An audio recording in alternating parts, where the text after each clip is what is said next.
right, good afternoon, everybody. I think many of you will know Talisker Resources from our exploration in this last year in the Spences Bridge Gold Belt.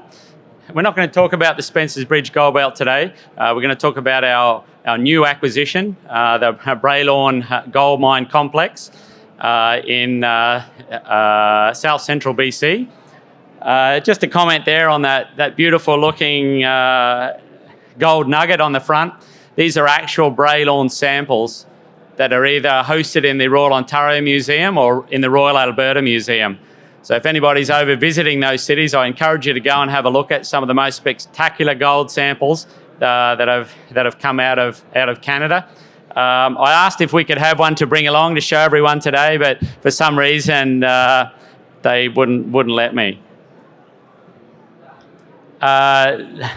Really brief comment on the share structure. As a company, we're very involved in the capital raising of the company.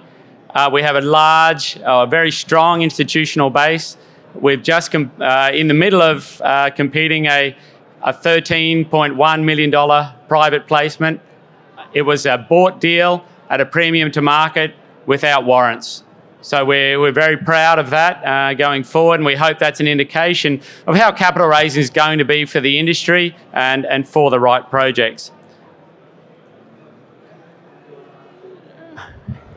With Talisker Resources, we have a dominant focus in south central BC. Why do we like south central BC? Well, we like it because we can shorten our exploration timeline. What takes 5, 6, 7 years in northern Canada, in the Golden Triangle and the Abitibi, we can finish in 2 or 3 years because we have a long protracted field season. We've been able to amass a very large land package in south central BC, a total of about 270,000 hectares. The majority of that's in the Spences Bridge Gold Belt. Many of you will be shareholders or aware of our strategic partners, Westhaven Ventures and their Shovel Nose discovery. We currently hold almost the rest of the belt, about 85% outside of what Westhaven hold. We've also been able to discover what we believe is a brand new Cretaceous gold belt. That's the Remington belt.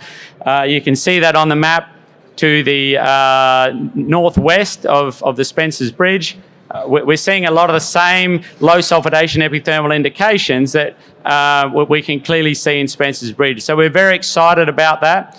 We did a lot of very aggressive exploration last year with 23 geologists in the field, several thousand stream sediment samples taken, over 100 anomalies that we were able to discover out of that, and 8 drill targets.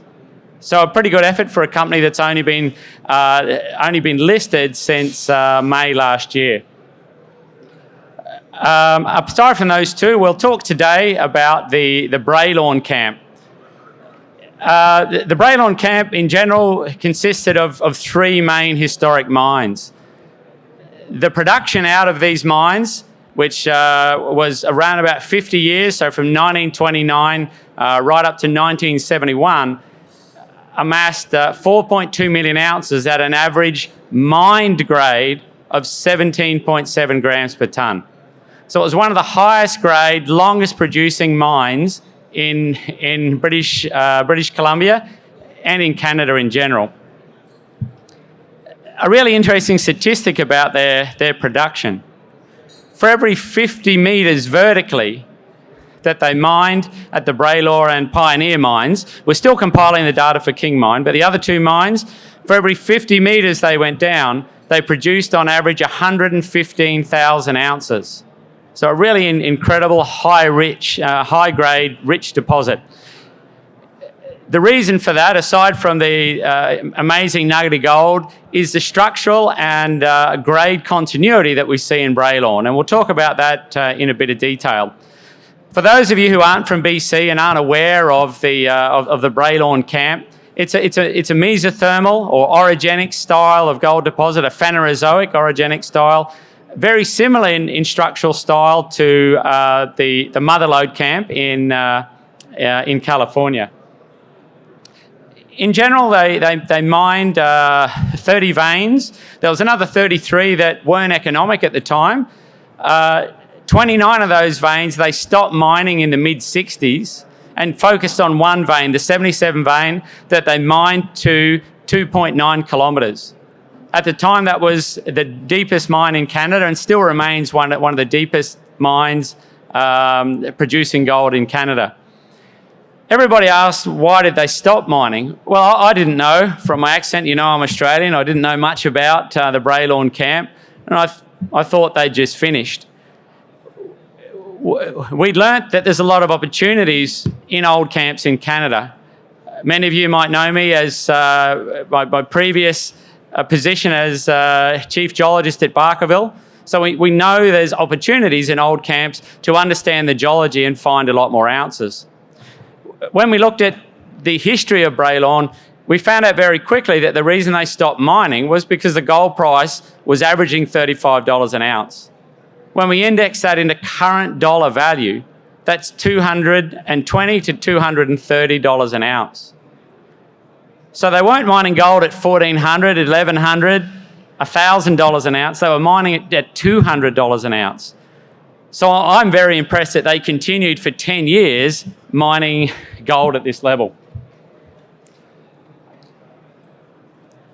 The continuity at Bralorne is a real anomaly in gold deposits around the world. Orogenic gold deposits, we have some very famous ones out in the Yilgarn, in the Iron Quad in Brazil, even here in the Abitibi, some exceptional deposits. They're known for being structurally complex, known for having a high nugget effect, and known for not having a great deal of high-grade continuity.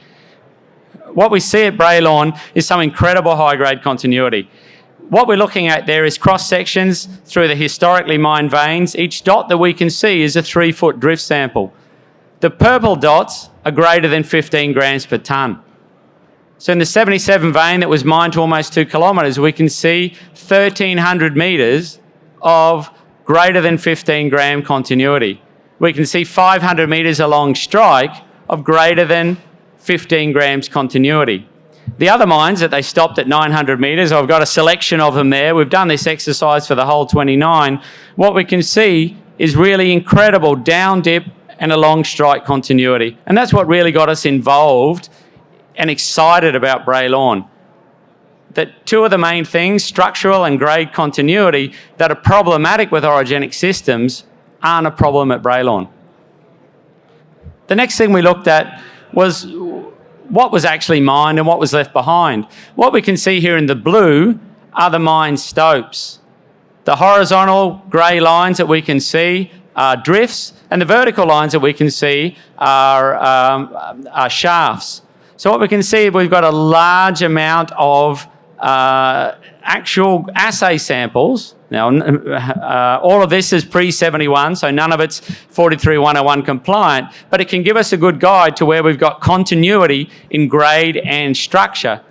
We went a bit further and we wireframed all of this, and that's the drilling that we'll be targeting as we go on, and also looking at depth, because we know on average they produced 100,000 ounces per 50 metres, 2,300 per vertical metre. So we know for each 1,500 metres we can project that level down. Thank you very much. If anyone's got any further questions, we'll be opening a bottle of Talisker at 4 p.m, Distiller's Edition. Everyone's welcome to come along.